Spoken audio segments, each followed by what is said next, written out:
ओम शांति। आज 19 अगस्त 2022 के बाबा के साकार महावाक्य। बाबा के 3 मीठे बच्चे, अभी तुम्हें सारे विश्व की आदि मध्य अंत की रोशनी मिली है। तुम ज्ञान को बुद्धि में रख सदा हर्षित रहो। प्रश्न है, अभी तुम बच्चों की बहुत जबरदस्त तकदीर बन रही है, कौन सी और कैसे? उत्तर है, अभी तुम श्रीमत पर चल 21 जन्मों के लिए बेहद बाप से वर्षा ले रहे हो। बाप से बेहद की स्वर्ग की बादशाही का वर्षा ले रहे ना अभी हम वर्षा। श्रीमत पर तुम्हारी सब मनोकामनाएं पूरी हो रही हैं। ये तुम्हारी जबरदस्त तकदीर है। तुम 84 जन्म लेने वाले बच्चे ही चक्र लगाकर अभी ब्राह्मण बने हो, फिर देवता बनेंगे। चक्र लगाकर हम अभी ब्राह्मण बने हैं, फिर हम देवता बनेंगे। अब बाबा कहते, ऊंची तकदीर तब बनती है जब बुद्धि योग बल और ज्ञान बल से माया रावण पर जीत पाते हो।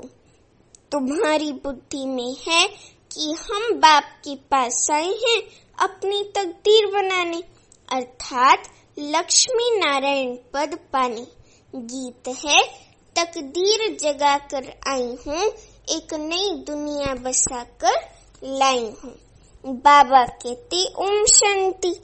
ये भगवान की पाठशाला, ये संगम युग जो है ये भगवान की पाठशाला है। यहाँ है ही भगवानुवाच बच्चों प्रति। गीत की पहली लाइन है, तकदीर जगा कर आई हूँ।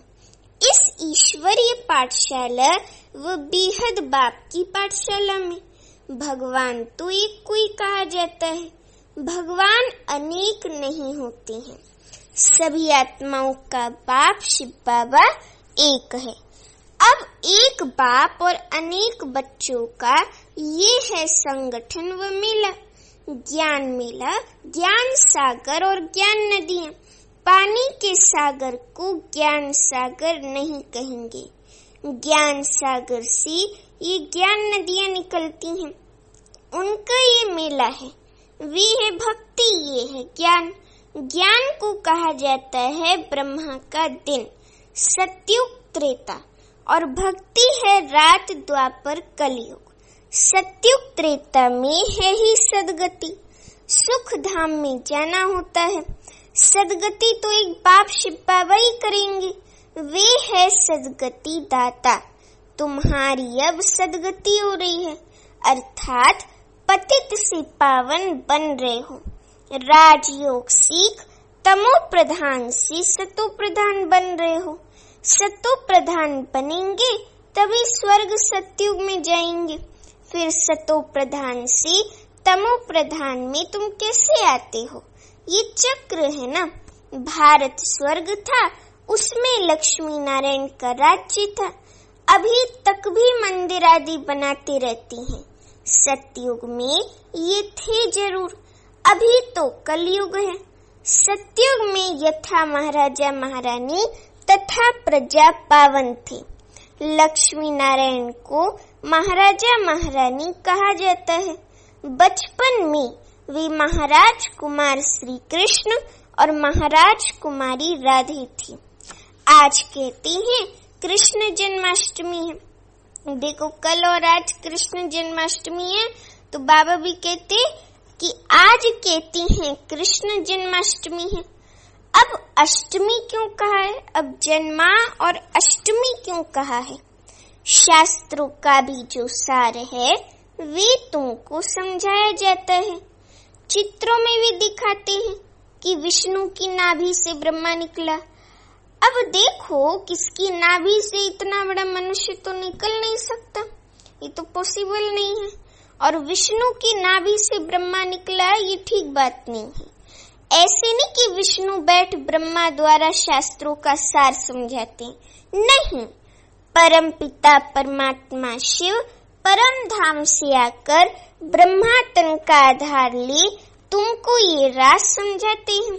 मनुष्य इतनी मेहनत करते हैं, भक्ति करते हैं, मिलता कुछ भी नहीं है। इसलिए भगवान कहते हैं जब भक्ति पूरी होती है तब फिर मैं आता हूँ, क्योंकि तुम्हारी पूरी दुर्गति हो जाती है। सत्युग त्रेता में तो तुम अपना राज्य भाग्य पाते हो। सूर्यवंशी चंद्रवंशी फिर तुम गिरते जाते हो। ये सब बुद्धि में याद रखना है। तुम बच्चों को अब सारे विश्व के आदि मध्य अंत की रोशनी मिली है और कोई की बुद्धि में ये रोशनी नहीं है। तुम जानते हो सबसे ऊपर है कौन? शिव बाबा। पीछे सूक्ष्म वतन में ब्रह्मा विष्णु शंकर, स्थूल वतन में है ये मनुष्य सृष्टि। मनुष्य सृष्टि में भी पहले पहले जगदम्बा जगत पिता नाम गाया हुआ है। सूक्ष्म वतन में सिर्फ ब्रह्मा ही दिखाते हैं। उनको कहेंगे ब्रह्मा देवताय नमः, विष्णु देवताय नमः। यहाँ जो ये ब्रह्मा सरस्वती हैं, ये कौन है? ब्रह्मा की बहुत महिमा है। ब्रह्मा की बेटी तो तुम भी हो, ब्रह्मा की बेटी तो तुम भी हो, माना हम सभी ब्रह्मा कुमार कुमारी ब्रह्मा के बच्चे हैं, तो हम सभी ब्रह्मा की बेटे बेटी हैं। प्रजापिता तो जरूर यहाँ होगा ब्रह्मा, सूक्ष्म वतन में तो नहीं होगा। बाप शिव बाबा को प्रजापिता माना ब्रह्मा द्वारा ही ज्ञान देना है। विष्णु को व शंकर को कोई ज्ञान का सागर नहीं कहा जाता है। बाप शिव बाबा को तो श्री श्री कहा जाता है। वे है श्रेष्ठ ते श्रेष्ठ, ऊंच ते ऊंच भगवान। वे फिर रचना रचते हैं श्री राधे श्री कृष्ण। वे स्वयंवर बाद बनती हैं महाराजा महारानी।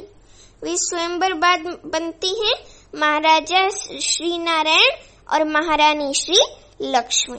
सत्युग में उन्हों का राज्य चलता है। त्रेता में है राम सीता का राज्य। स्वर्ग सत्युग को कहा जाता है। फिर 2 कला कम हो जाती हैं। 16 कला से 14 कला में आ गई।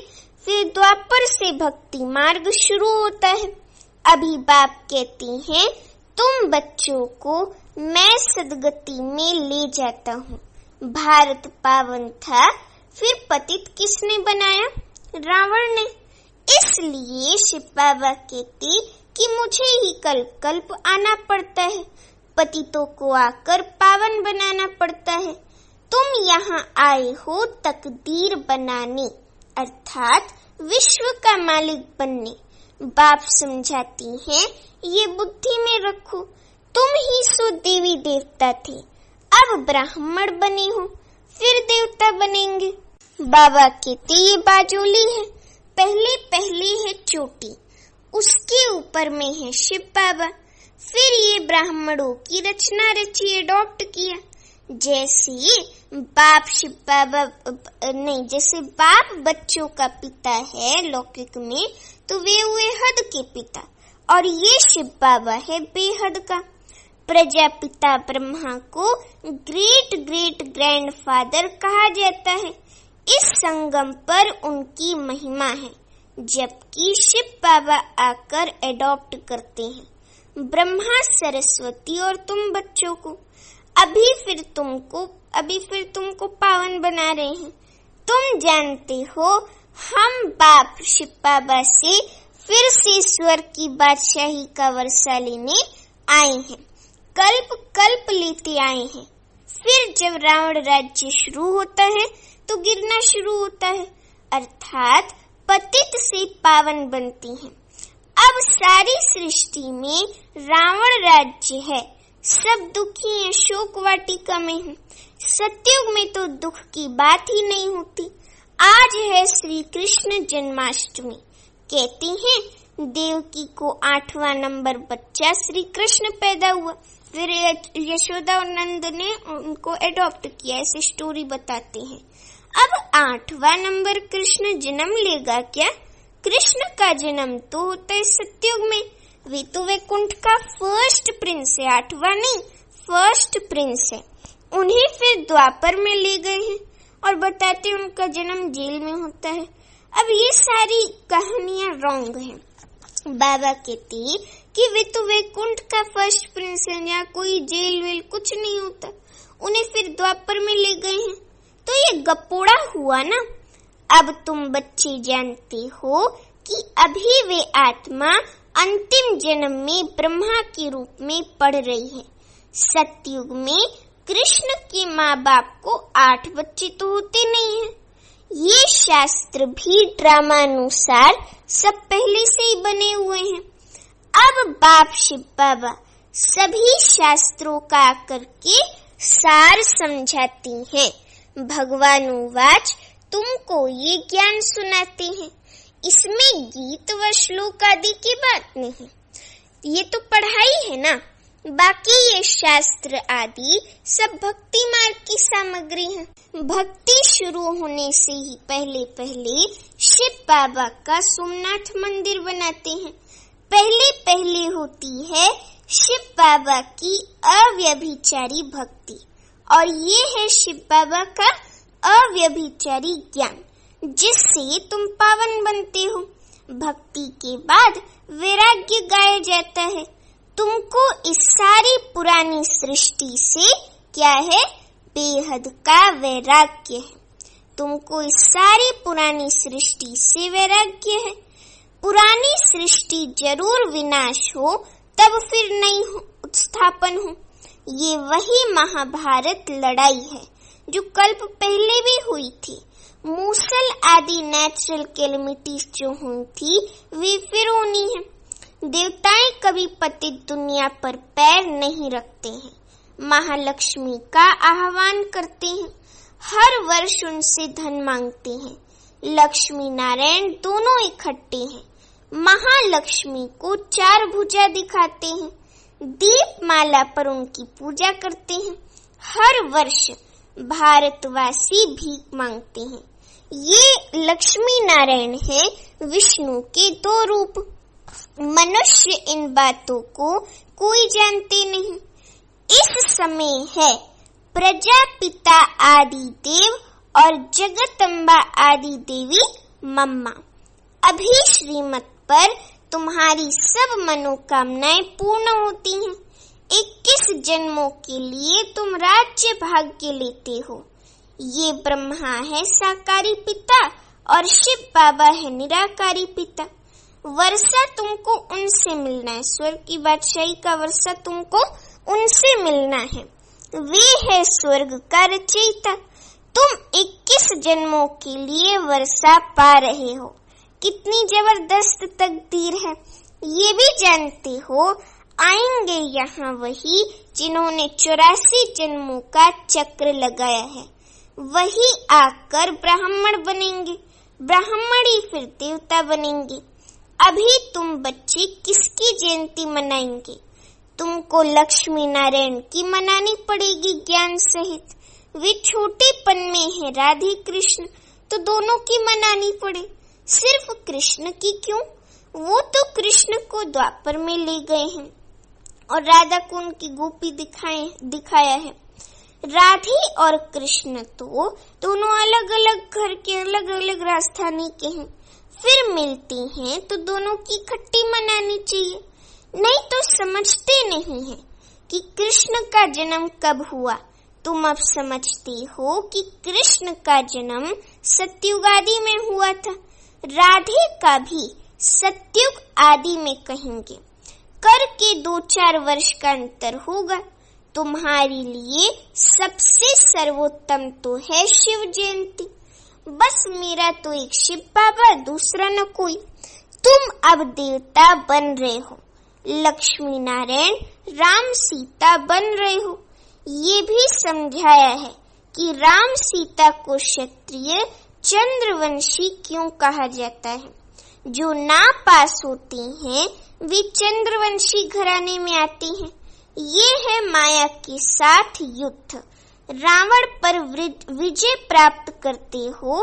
इस युद्ध के मैदान में बाकी पांडवों कौरवों की लड़ाई है नहीं, तुमको माया पर जीत पानी है। बाप आत्माओं को कहती हैं, माँ में कम याद करो तो तुम्हारे विकर्म विनाश होंगे और माया पर जीत हो जाएगी। बुद्धि योग बल और ज्ञान बल से माया पर विजय प्राप्त करनी है। भारत का प्राचीन योग बल मशहूर है, जिससे तुम रावण पर जीत पाकर राज्य लेते हो सतयुग का। बड़े ते बड़ी तकदीर है ना। मुख्य बात है बेहद बाप को और 21 जन्म सदा सुख के वर्षे को याद करना है। सेकंड में स्वर्ग की बादशाही। जब तक बाप की पहचान बुद्धि में नहीं बैठी है तब तक समझ नहीं सकेंगे।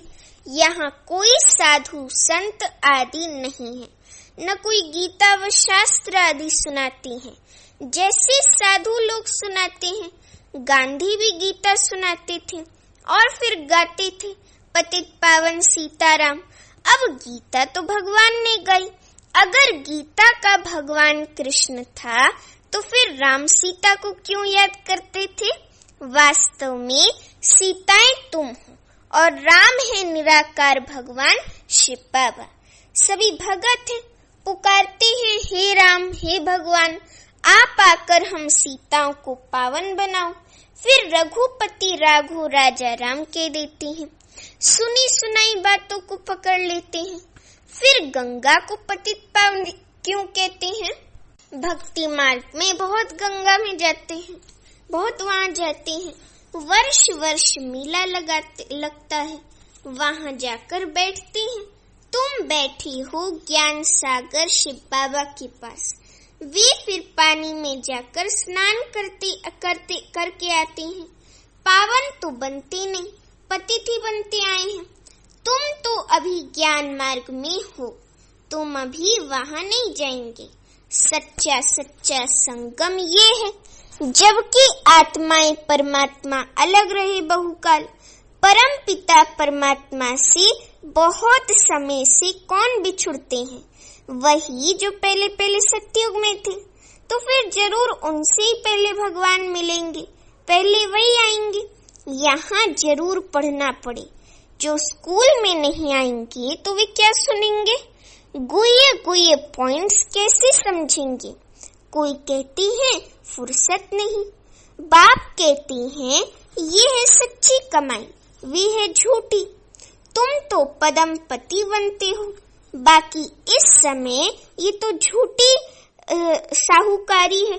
भल कितने भी लखपति करोड़पति हैं, गवर्नमेंट भी उनसे कर्जा लेती है, परंतु है तो सब झूठी माया, झूठी काया, झूठा सब संसार। बाप बैठ समझाते हैं, बच्चे तुमको कितना साहूकार बनाता हूँ। अभी रावण ने तुमको कितना दुखी बना दिया है, अब उन पर जीत पानी है। लड़ाई की कोई बात नहीं, लड़ाई से विश्व का मालिक नहीं बन सकते। तुम योग बल से विश्व का मालिक बनते हो। योग सिखलाती हैं बाप शिव बाबा, इनकी आत्मा ब्रह्मा की भी सीखती है। योग सिखलाते हैं बाप शिव बाबा। योग कौन सिखलाते हैं? बाप। इनकी आत्मा ब्रह्मा की आत्मा भी सीखती है। बाप इनमें प्रवेश हो तुमको ज्ञान सुनाती हैं, कहती हैं मैं तो जन्म मरण रहित हूँ। शिव बाबा तो जन्म मरण रहित है ना, वो निराकार है और उनका कोई अपना शरीर नहीं है। वो संगम युग में आकर ब्रह्मा तन का आधार लेते हैं हम बच्चों को ज्ञान देने के लिए, पर वो जन्म मरण के चक्र में हम आत्माओं की तरह नहीं आते हैं। तो बाबा जन्म मरण रहित है। बाप बेहद का बाप है, तो बेहद का राज समझाते हैं कि तुमसे माया ने क्या क्या करवाया है। तुम पांच भूत कौन से? काम क्रोध लोभ मोह अहंकार। तो तुम 5 भूतों के वश होते गए हो। क्या हाल हो गया है? तुम कितने धनवान थे, भक्ति मार्ग में फालतू खर्चा करते करते अब तुम्हारी क्या हालत हो गई है। अब भक्ति के बाद भगवान आकर स्वर्ग की बादशाही देते हैं, इसलिए सदगति करने बाप शिव बाबा को ही आना पड़ता है। अच्छा, मीठे मीठे सीखी लते बच्चों प्रति माता पिता बाप दादा का याद प्यार और गुड मॉर्निंग। रूहानी बाप की रूहानी बच्चों को नमस्ते। अभी हम रूहानी बच्चों की रूहानी माता पिता बाप दादा को याद प्यार गुड मॉर्निंग और नमस्ते।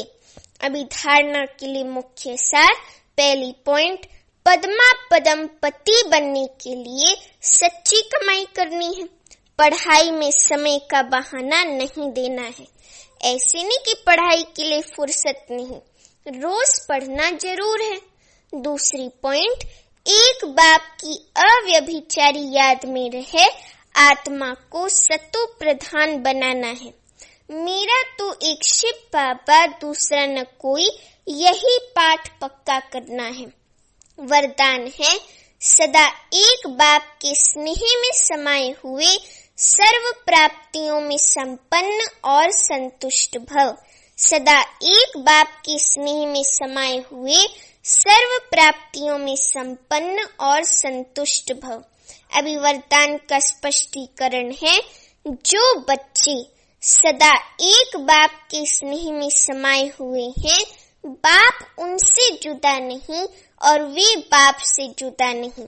हर समय बाप के स्नेह की रिटर्न में सर्व प्राप्तियों से संपन्न और संतुष्ट रहते हैं, इसलिए उन्हें और किसी भी प्रकार का सहारा आकर्षित नहीं कर सकता। स्नेह में समाई हुई आत्माएं सदा सर्व प्राप्ति संपन्न होने के कारण सहज ही एक बाप दूसरा न कोई इस अनुभूति में रहती हैं। समाई हुई आत्माओं के लिए एक बाप ही संसार है। स्लोगन है, हद के मान शान के पीछे दौड़ लगाने के बजाय स्वमान में रहना ही श्रेष्ठ शान है।